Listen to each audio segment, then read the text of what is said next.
ஒரு சந்தோஷமா ஒரு கெத்தா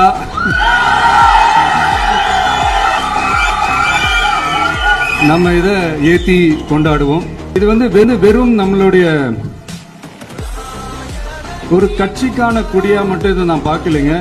தமிழ்நாட்டோட வருங்கால தலைமுறைக்கான ஒரு வெற்றிக்கான ஒரு கொடியா தான் நான் பார்க்கிறேன்.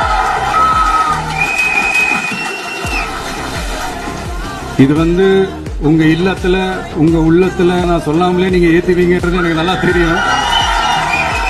பட் இருந்தாலும் அதுக்கான அந்த முறையான அந்த பெர்மிஷன்லாம் அந்த ரூல்ஸ் அண்ட் ரெகுலேஷன்ஸ்லாம் ஃபாலோ பண்ணிட்டு அனைவரிடமும் தோழமை பாராட்டி நம்ம இதை ஏற்றி கொண்டாடுவோம். சரிங்களா? அது வரைக்கும் கான்பிடென்டா இருங்க. நல்லதே நடக்கும். வெற்றி நிச்சயம்.